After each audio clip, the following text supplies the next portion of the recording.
kasus COVID-19 naik beberapa pekan terakhir. Jumlah kematian akibat COVID-19 juga tengah bertambah.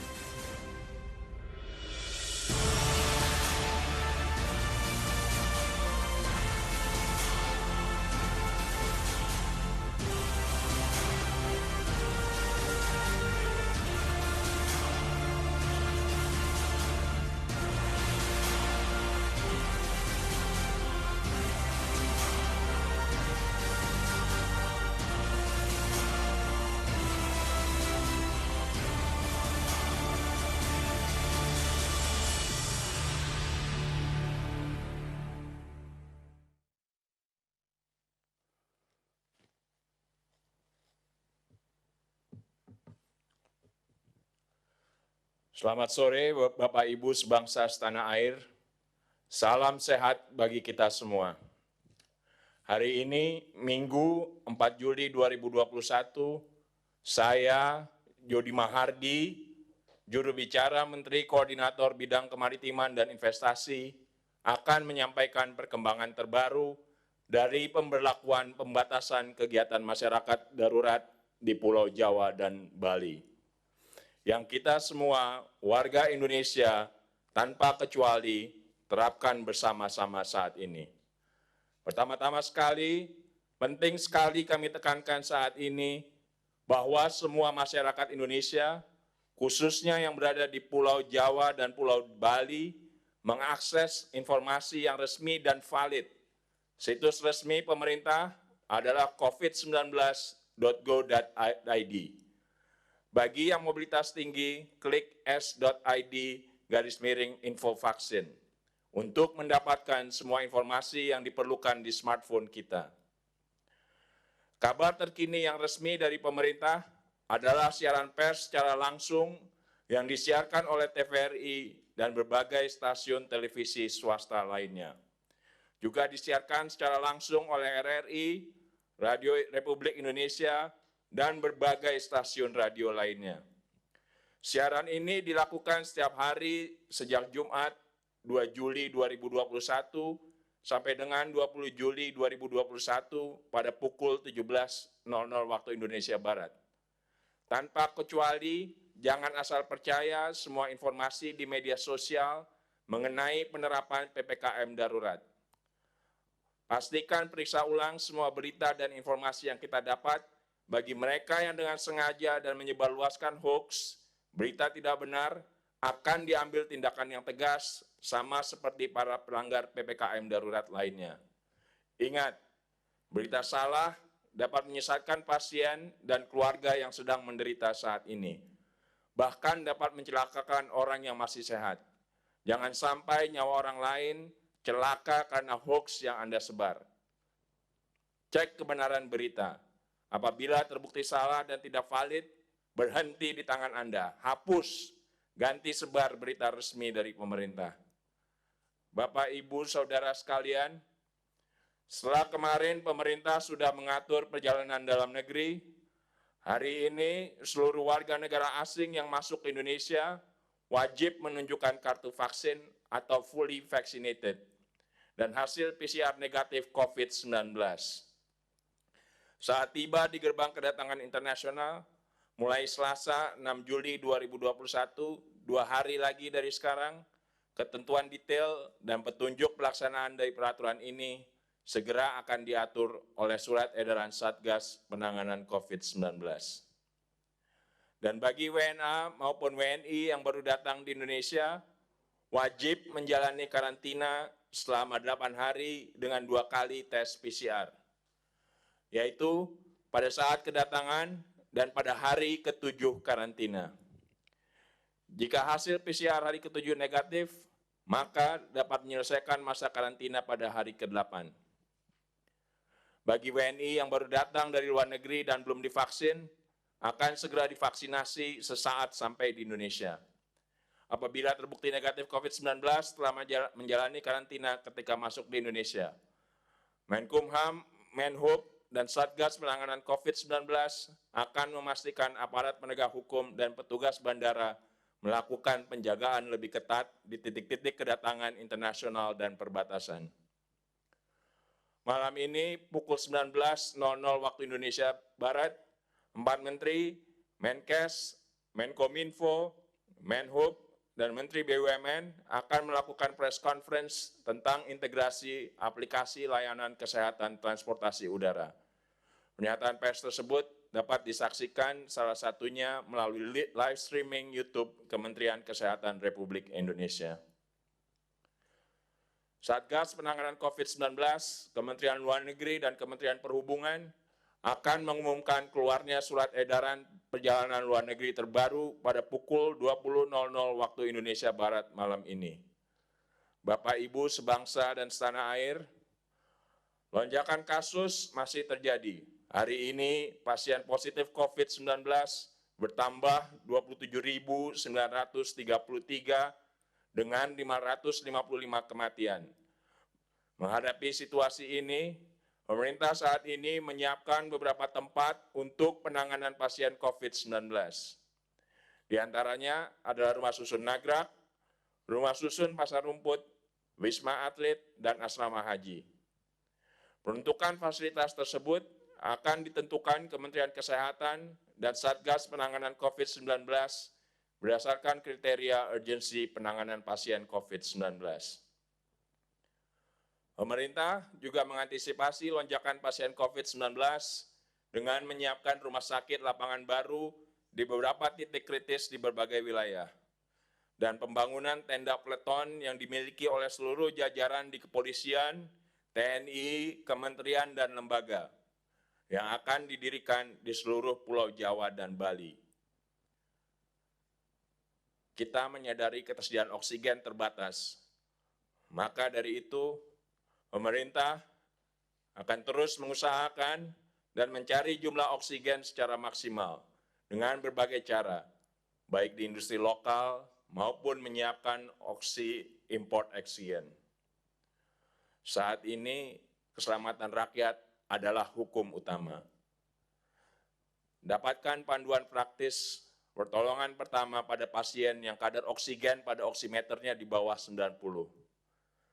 Dari Kementerian Kesehatan dan para dokter atau perawat yang kita kenal, atau lewat telemedis dan berbagai konten edukatif di bermacam saluran media sosial. Pelajari dan praktekkan agar kita dapat segera mendapatkan pertolongan awal. Terkait dengan kebutuhan jumlah obat-obatan dan alat farmasi yang meningkat selama PPKM darurat ini, Kemenkes terus berkoordinasi dengan Kemenperin, LKPP, dan Badan POM untuk percepatan pemenuhan kebutuhan nasional melalui industri farmasi dan alat kesehatan dalam negeri pada masa PPKM darurat. Koordinator PPKM darurat juga meminta Kejaksaan Agung dan BPKP agar mengawasi program percepatan pengadaan produk farmasi dan alat kesehatan pada masa PPKM darurat. Ini masa genting, bukan saatnya mengambil kesempatan pribadi. Sekali lagi, hukuman pasti menanti. Saya ulangi lagi, hukuman pasti menanti bagi mereka yang melanggar hukum dan mengeksploitasi masa darurat untuk kepentingan pribadi. Bagi masyarakat umum yang tidak menghadapi situasi kritis merawat pasien COVID-19, jangan menimbun oksigen. Kita prioritaskan untuk menyelamatkan nyawa saudari kita saat ini. Distributor dan pelaku penimbun oksigen dan obat-obatan penting untuk perawatan COVID-19 adalah musuh masyarakat dan akan ada ganjarannya. Kami yakin kita sebagai kesatuan warga bangsa Indonesia siap saling membantu dan menyelamatkan nyawa saudara kita, termasuk dengan mematuhi dan melaksanakan berbagai ketentuan yang ditentukan selama PPKM darurat diberlakukan. Tetap di rumah, selalu pakai masker, lebih baik apabila didobel, rajin cuci tangan, dan patuhi protokol kesehatan harga mati. Tidak mematuhinya akan berujung sanksi atau keselamatan nyawa Anda dan orang lain. Tetap bersatu melawan COVID-19. Semoga Tuhan melindungi dan menyehatkan seluruh bangsa Indonesia. Sekarang saya persilahkan juru bicara Kementerian Perhubungan Ibu Adita Irawati untuk menyampaikan informasi pengaturan perjalanan pada masa PPKM darurat. Pada Ibu Adita, saya persilahkan.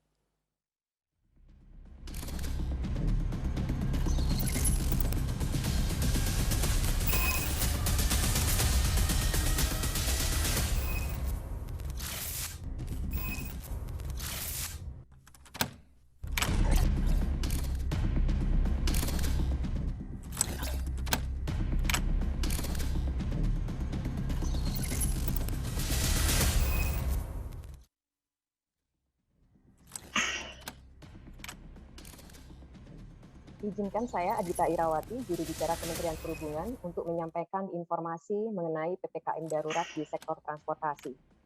Pada tanggal 3 Juli 2021, sebagai tindak lanjut arahan Presiden mengenai penerapan PPKM darurat, Satgas Penanganan COVID telah menerbitkan surat edaran gugus Satgas nomor 14 tahun 2021 mengenai ketentuan perjalanan orang dalam negeri dalam masa pandemi COVID-19. Segera setelah itu, Kementerian Perhubungan menerbitkan surat edaran petunjuk pelaksanaan perjalanan orang dalam negeri berdasarkan tiap moda transportasi, yaitu surat edaran nomor 43 untuk transportasi darat, surat edaran nomor 44 untuk transportasi laut, surat edaran nomor 45 untuk transportasi udara, dan surat edaran nomor 42 untuk perkereta apian. Pemberlakuan kebijakan ini dimulai pada hari Senin besok, tanggal 5 Juli 2021. Dengan tujuan untuk memberikan kesempatan bagi operator agar dapat mempersiapkan dengan baik dan melakukan sosialisasi kepada calon penumpang. Sekali lagi saya sampaikan bahwa pelaksanaan di lapangan dilaksanakan mulai besok hari Senin tanggal 5 Juli 2021. Adapun substansi pokok dari keempat surat edaran tersebut adalah mengenai pengaturan penyelenggaraan transportasi angkutan umum dan pribadi, sekali lagi angkutan pribadi serta transportasi logistik di semua moda untuk memfasilitasi sektor esensial dan kritikal dengan pembatasan load factor atau kapasitas, pembatasan jam operasional, penerapan protokol kesehatan yang lebih ketat, serta mengacu pada kriteria perjalanan yang ditetapkan oleh Satuan Tugas Penanganan COVID-19. Kementerian Perhubungan sebagai penyelenggara transportasi fokus untuk mengatur sarana dan prasarana transportasi di tempat asal selama perjalanan dan di daerah tujuan. Adapun pemberlakuan SE pendukung PPKM darurat ini berlaku secara nasional dengan pengaturan per wilayah, yaitu wilayah Jawa dan Bali yang telah diberlakukan PPKM darurat serta wilayah di luar Jawa dan Bali. Adapun pengaturan kriteria dan syarat pelaku perjalanan dalam negeri dapat kami sampaikan secara singkat sebagai berikut. Pengetatan mobilitas di Jawa dan Bali dilakukan dengan mengharuskan pelaku perjalanan memiliki sertifikat vaksinasi minimal dosis pertama, ditambah dengan hasil PCR 2x24 jam atau tes antigen yang berlaku minimal 1x24 jam untuk moda laut, darat, penyeberangan, dan kereta api jarak jauh. Khusus untuk moda udara di wilayah Jawa dan Bali, pelaku perjalanan wajib menyampaikan sertifikat vaksin setidaknya dosis pertama dan wajib tes RT-PCR yang berlaku maksimal 2x24 jam. Sertifikat vaksin ini tidak menjadi mandatori untuk syarat pergerakan mobilitas di luar Jawa dan Bali, sehingga syarat perjalanan di luar Jawa dan Bali adalah menunjukkan dokumen negatif hasil RT-PCR 2x24 jam atau tes antigen 1x24 jam. Begitu juga halnya dengan perjalanan di daerah 3TP, terluar, terdalam, tertinggal, dan perbatasan, serta kawasan aglomerasi. Sertifikat vaksin ini tidak menjadi perjalanan di daerah. Namun demikian, tetap dipersyaratkan adanya random testing di kawasan aglomerasi untuk kita bisa men-screening agar para penumpang ini adalah penumpang yang sehat. Penumpang juga diwajibkan mengisi dihack pada perjalanan udara, laut, dan bisa men-streaming. Selain itu, implementasi PPKM darurat akan memberlakukan pembatasan kapasitas angkut dan juga jam operasional angkutan umum di semua moda transportasi untuk menerapkan prinsip jaga jarak dan menghindari kerumunan dengan rincian sebagai berikut. Pada moda transportasi udara, kapasitas angkut dari sebelumnya 100% dikurangi menjadi maksimal 70%. Pada moda transportasi darat seperti bis dan termasuk juga penyeberangan, kapasitas angkut dari sebelumnya 85% menjadi 50%. Pada moda transportasi laut, kapasitas angkut dari sebelumnya 100% dikurangi menjadi 70%. Adapun pada moda transportasi perkereta apian, kapasitas angkut kereta api antar kota tetap sama, yaitu 70%.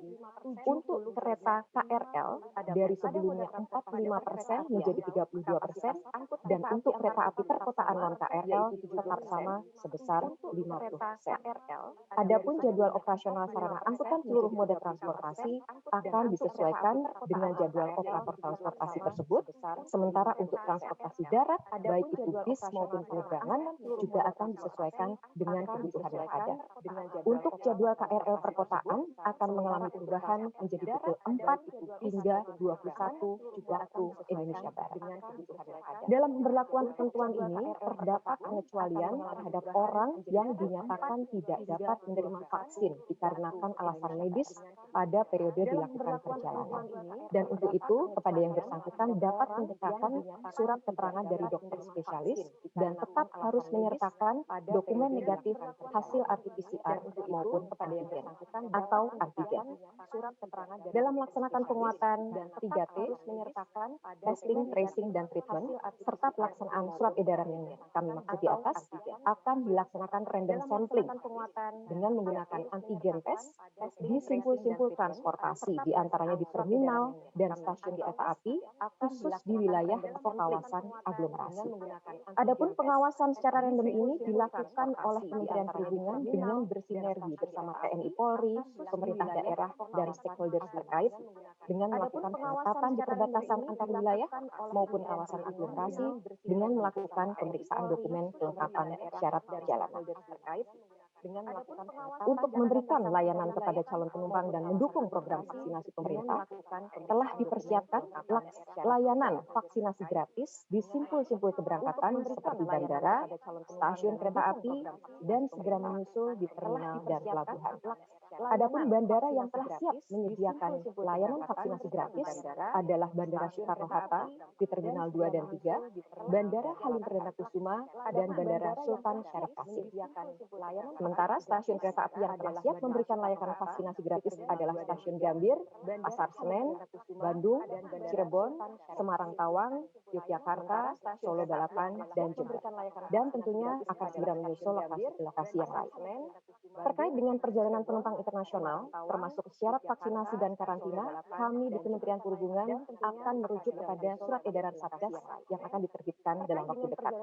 Pada prinsipnya, kami sangat mendukung berbagai upaya untuk menekan lonjakan kasus COVID di Indonesia, termasuk di gerbang internasional, baik di darat, laut, maupun udara.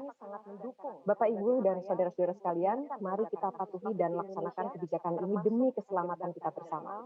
Hanya dengan kebersamaan, kepatuhan, dan kerja keras, serta tentunya kesungguhan kita bersama, insya Allah kita akan berhasil menekan penambahan kasus konfirmasi positif COVID-19 di Indonesia. Demikian penjelasan saya. Assalamualaikum warahmatullahi wabarakatuh. Saya kembalikan kepada Bapak Jo.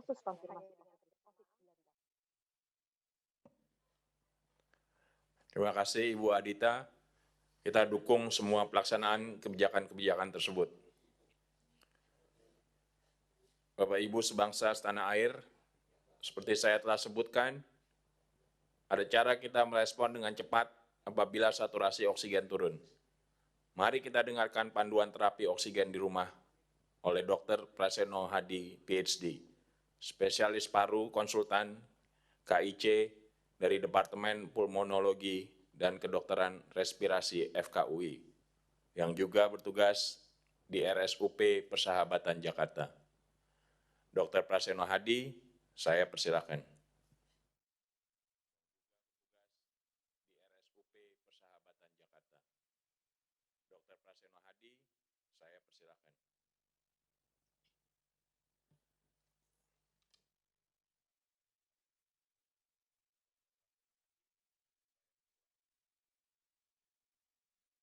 Terima kasih. Selamat sore. Assalamualaikum warahmatullahi wabarakatuh. Salam sehat, salam sejahtera bagi kita semua, ya, sehingga kita bisa tetap bersabar dalam menghadapi pandemi COVID-19 saat ini. Kita tahu bahwa saat ini kita memasuki gelombang kedua pandemi COVID-19. Gelombang 1 kita sudah lewati, dan ternyata gelombang 2 yang kita hadapi saat ini ternyata lebih hebat daripada gelombang 1 yang lalu. Dan kita tahu penyakit ini penyakit yang disebabkan oleh virus yang menyebar dengan cepat baik secara droplet maupun airborne. Dan kita sudah lihat sendiri ternyata korbannya sangat banyak. Salah satu gejala atau tanda yang khas pada COVID-19 adalah sesak napas, di mana pasien mengalami perburukan, mengalami kekurangan oksigen akibat infeksi di paru yang berlebihan. Karenanya kebutuhan oksigen menjadi hal yang penting. Kita lihat sendiri orang antri di mana-mana untuk mencari oksigen. Sekarang oksigen menjadi barang yang mahal dan sangat langka. Padahal jujur saja Tuhan menciptakan membuat oksigen ini secara gratis. Ya. Kemudian apa saja yang mesti kita lakukan atau trik yang bisa yang kita lakukan untuk rakyat Indonesia dalam menghadapi pandemi ini kalau terjadi sesak napas. Kita tahu, kita lihat bahwa rumah sakit sudah kekurangan oksigen. Kemudian pasien sudah berjubel di mana-mana, di IGD tidak bisa masuk ke ruang rawat. Untuk masyarakat Indonesia atau penderita COVID-19 yang sedang mengalami sesak napas dan tidak bisa datang ke rumah sakit, dan apalagi tidak mempunyai oksigen di rumah, maka salah satu caranya adalah cobalah tidur tengkurap. Ya, tidur tengkurap secara berkala, lakukanlah selama setengah jam atau 1 jam, ya, dilakukan berulang-ulang. Tujuannya ada untuk distribusi oksigen di dalam paru menjadi lebih merata. Kalau tidak sanggup melakukan tengkurap, tidur tengkurap, bisa dilakukan tidur miring ke kanan maupun miring ke kiri. Ya, itu adalah salah satu cara untuk memperbaiki oksigenasi di dalam paru kita, terutama pada penderita yang sakit. Nah, selain itu, alangkah baiknya kalau pasien atau keluarga mempunyai alat yang disebut dengan pulse oximetry. Dulu kita di rumah punya termometer atau tensimeter untuk mengukur suhu atau tekanan darah. Saat ini pulse oximetry atau alat untuk mengukur saturasi oksigen menjadi sangat penting. Kalau nanti penderita atau ada warga kita yang sakit dan saturasi oksigennya kurang dari 90, maka segeralah beri oksigen. Ya, kemudian tidur tengkurap, miring kanan atau miring kiri. Kalau dengan usaha itu kita tidak bisa lakukan, maka mau tidak mau kita harus mungkin membeli oksigen atau mengupayakan oksigen. Kalau tidak bisa juga mau tidak mau harus dirujuk ke rumah sakit. Itu sedikit trik untuk masyarakat Indonesia bagaimana mengatasi sesak nafas dalam menghadapi pandemi COVID-19. Demikian yang bisa saya sampaikan. Saya Dr. Praseno Hadi dari Rumah Sakit Persahabatan, Fakultas Kedokteran Universitas Indonesia, Jakarta. Wassalamualaikum warahmatullahi wabarakatuh. Salam sehat, salam sejahtera.